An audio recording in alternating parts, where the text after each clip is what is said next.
Let's practice some numericals based on your electric field now. Here we have the first question. We have 2 point charges Q1 and Q2 placed 0.1 meters apart. We have to calculate the electric field at the midpoint between the charges. We have drawn the first charge, which is a Q1 positive at point A, and we have drawn the second charge at B, Q2, which is your 0.4 coulombs. The distance between these two charges is 0.1 meters, and we must find the electric field exactly at the midpoint between these two charges. So let's say at a point called C. But this time you can see we have two source charges Q1 and Q2, and we are going to find the electric field at a certain point. Clearly we have to use the superposition principle that we have for your electric field. Let's first have a look at how these fields are going to be directed at point C. First, let's say E1 is an electric field at point C due to the first charge. If you notice, the first charge is positive. The direction of this electric field at point C should be away from the positive source charge. Hence, this is the direction of our electric field E1 at point C due to the first charge. Note I have drawn it a bit short in size because if you compare the charges Q1 with your charge Q2, Q2 is bigger, so the electric field due to Q2 will be larger. And the distance is same, you can see. The distance between the first charge and the point C will be half of this. Even the distance between Q2 and the point C will be half of this. Then electric field at point C again, due to the second charge, which is a Q2, which is positive, should be again away from this positive source charge. That means it must be directed in this direction. As I told you earlier, we have to draw it longer compared to your E1. To write the value or the magnitude, we have written 1 by 4 pi epsilon naught Q1 divided by distance between the charge and the point. The distance between this charge and the point is AC, so we have written AC square. And this is going to give us the value of electric field at point C due to the first charge. When we calculate this, we are going to get around this value. And this electric field is clearly directed along CB. We are going to write the value of electric field E2, which is the electric field at point C due to the second charge. Again, we are using the formula that we have, 1 by 4 pi epsilon naught. The source charge this time is Q2. The distance between the source charge and the point is BC. This is the source charge and this is the point, so distance is BC. And we have to put a square here. When we do that, we get a bigger electric field and we have got this value. This electric field is directed from C towards A. You can see that in the diagram as well. Now, clearly the electric field E1 and E2 are opposite in direction. Hence, the net electric field should be given by subtracting the smaller electric field from the bigger electric field. So we are simply having this minus this. When we do that, we get this value here. And we know that the net electric field is going to be along the direction of your bigger electric field out of the two. So this is what I have drawn here. You can see this is the net electric field direction. That's why we have written it is along CA. Then we have this next problem. 2 point charges, one positive 4 microcoulombs and the other positive 1 microcoulombs, separated by a distance of 2 meters. Find the point on the line joining the charges at which the net electric field of the system is 0. Now in order to do that, we have this diagram here first. See, I have drawn the first charge, I have drawn the second charge, and notice I have also represented a point P where I am saying the net electric field because of both the charges is going to be 0. This point where the net electric field is going to be 0, I have placed it closer to your smaller charge, because you know in the middle or at the center, the bigger charge is going to have more electric field compared to the smaller charge, so the net field here cannot be 0. But somewhere near the smaller charge, we can have your net electric field as 0, as you have seen before in the case of your nodal point when we were drawing the electric lines of force. Now, the electric field E1 due to the first charge at this point should be directed away from the first charge because the first charge was positive. Also, if you look at the electric field at point P, due to the second charge Q2 should be again away from the second charge. So clearly you can see E1 and E2 are opposite in direction, and to give a net electric field 0, they must have equal magnitudes.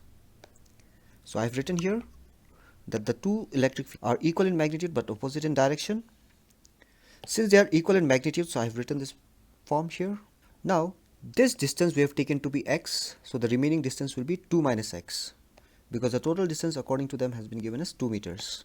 So we have written here is electric field at point P due to the first charge. So I've multiplied by the source charge and the distance of the point from the source charge, which is your x. And on the right hand side we have written electric field at point P due to the second charge. So we have written here the source charge, and we have written the distance between the source charge and the point, which is your 2 minus x. Now you can see we can simply cancel 1 by 4 pi epsilon naught on both sides. In place of q1 we have put 4 into 10 to the power minus 6. In place of q2 we have put 1 into 10 to the power minus 6. Then we just need to solve. You can check the steps. And on solving, we get x equals to 4 by 3 meters.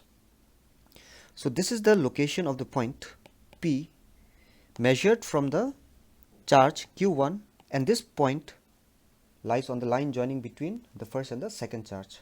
So this is your answer. The question was to find the location of the point where the electric field is going to be 0.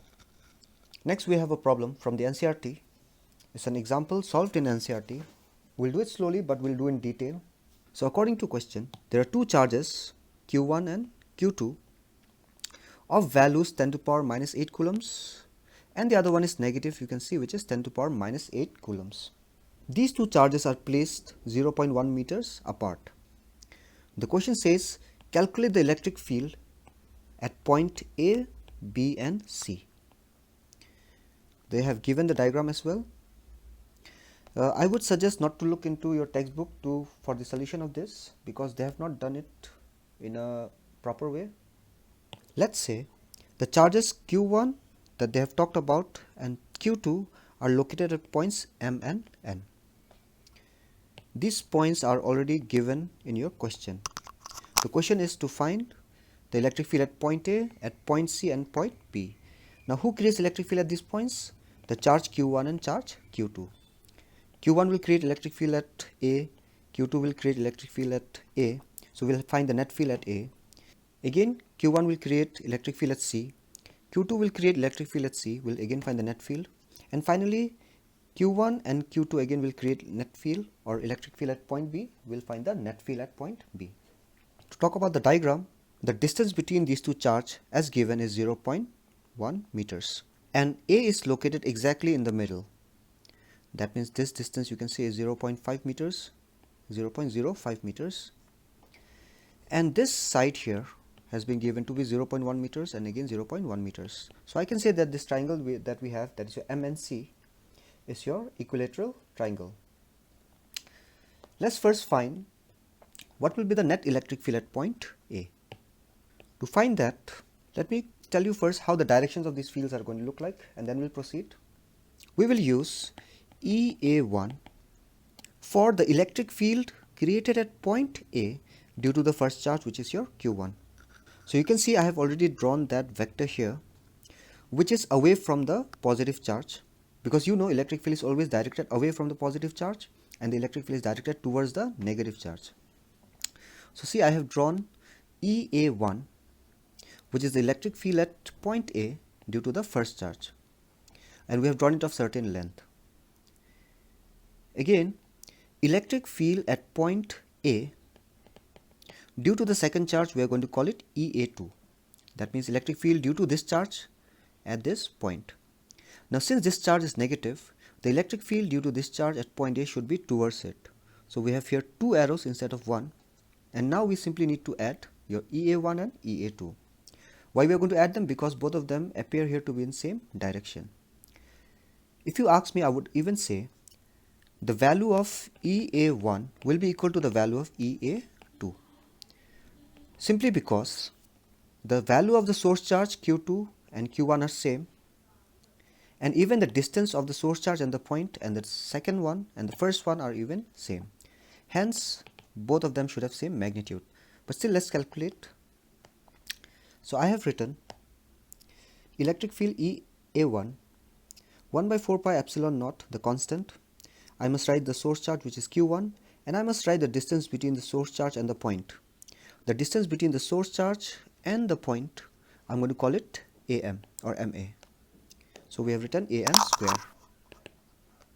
On solving, we are going to get this, and definitely is directed along AN. Then again, we'll find the electric field at point A due to the second charge by writing this constant, by writing the source charge now, which is Q2, and the distance between the source charge and the point, which is your NA or AN. So we have written here AN square. Again, as I told you, see, we are going to get the same value, and even the direction is same, AN and AN. So we have written, since both the vectors are same in direction, the total must be just to add them. So I'm going to get around this much. And this net field, of course, will be directed along AN, because both the fields are directed along AN. Next, we will find the net field at point B.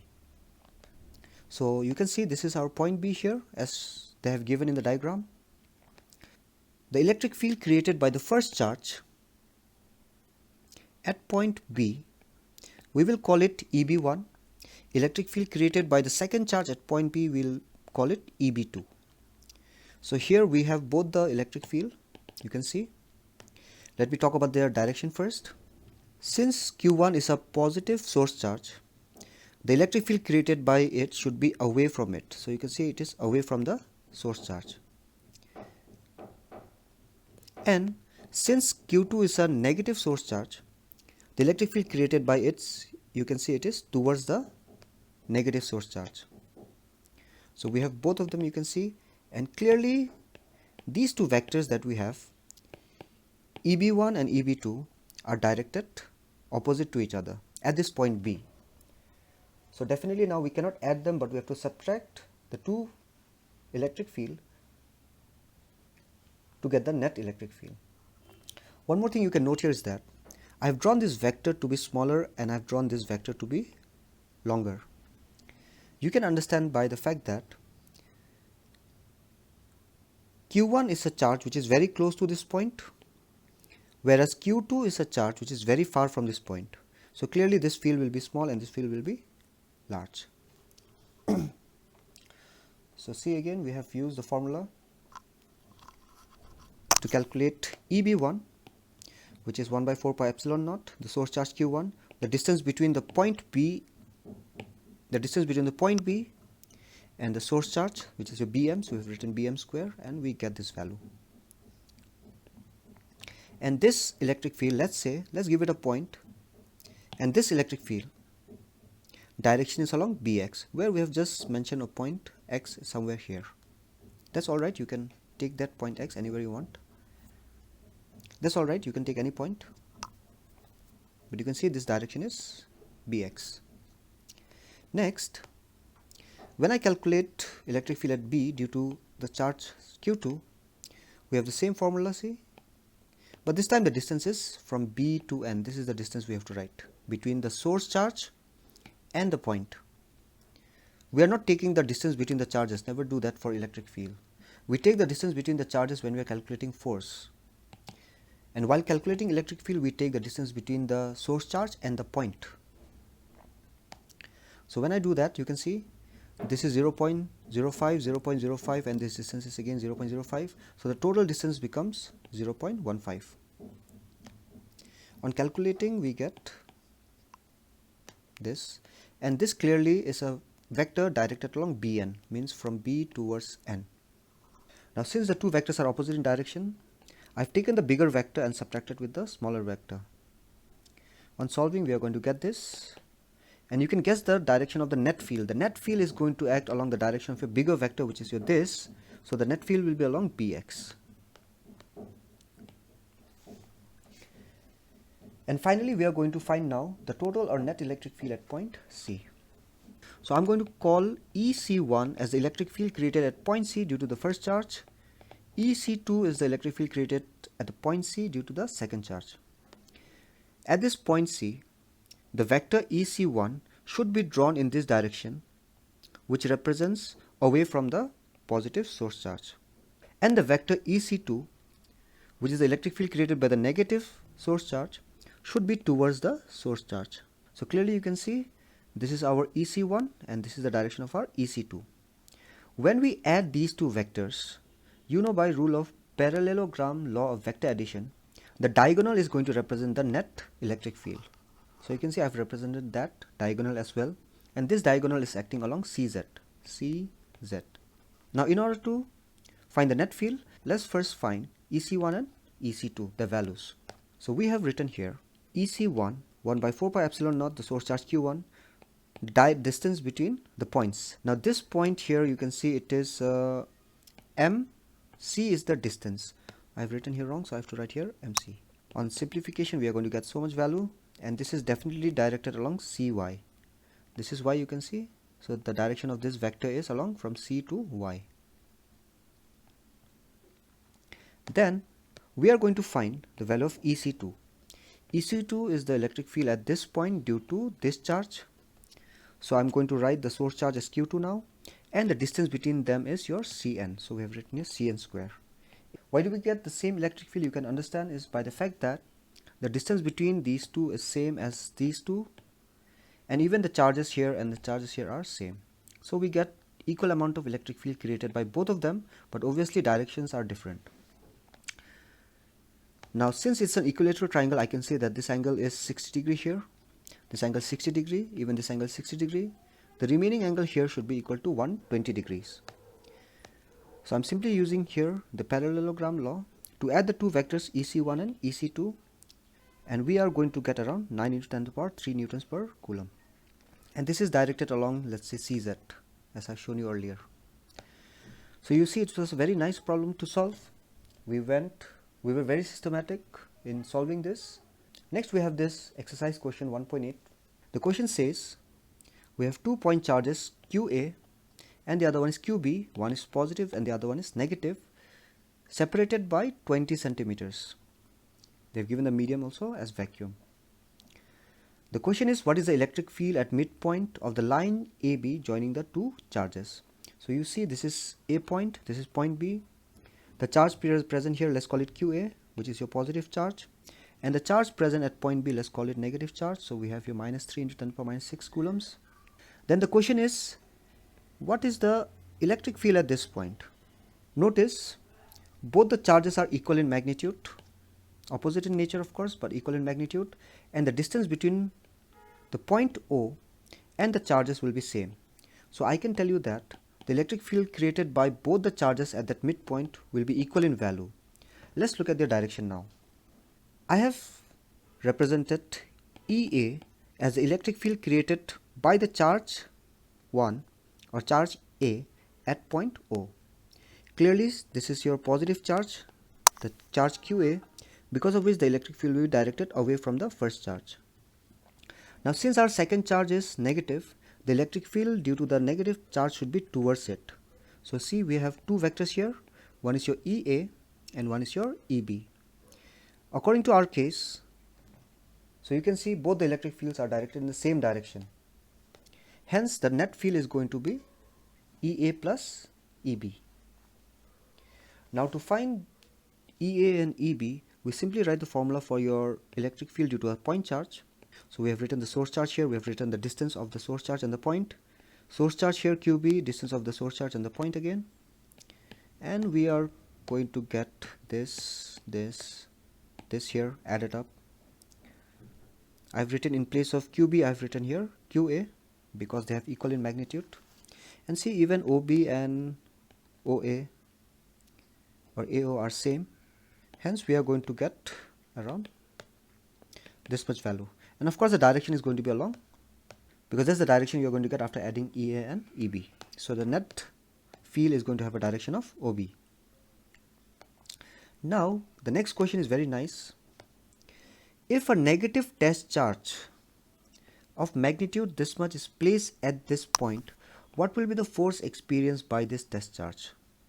You can see we have a test charge which is your minus 1.5 into 10 to the power minus 9 coulombs, and we are going to place this test charge Q0 that they have given us at this point. Obviously this charge should experience force. As you know, the meaning of electric field was that any charge placed at that point should experience a force. Now if you look at this number here, the number that we got for electric field, 5.4 into 10 to the power 6 newtons of force will be experienced by every charge of 1 coulombs. So if I ask you how much force will be experienced by 2 coulombs, you have to simply multiply by 2, so that this gets cancelled and I'm going to get a number double of that. If you ask me how much force will be experienced by 3 coulombs of charge, I have to multiply this number by your 3. And if I'm going to calculate how much force will be experienced by 10 coulombs of charge, I simply have to multiply this field with the number 10. Now in our case, the charge is not given as 1 coulomb, 2 coulomb or 10 coulomb, but the charge that is going to experience the force has been given to be 1.5 into 10 to the power minus 9 coulombs. So we're simply going to take the electric field and multiply the charge which we are going to place at point O. And you have seen this formula before also, so I don't need to talk much. When I do that, I'm going to get the force experienced by that negative test charge. Now this direction of this force, if you remember, if I keep a positive test charge, it's going to move in this direction. That was the idea behind the direction of electric field. But if I keep a negative test charge, you cannot expect it to move in the direction of your electric field. The negative test charge or any negative charge, they move in a direction opposite to the electric field. That's why we have written the direction from O towards A for the force.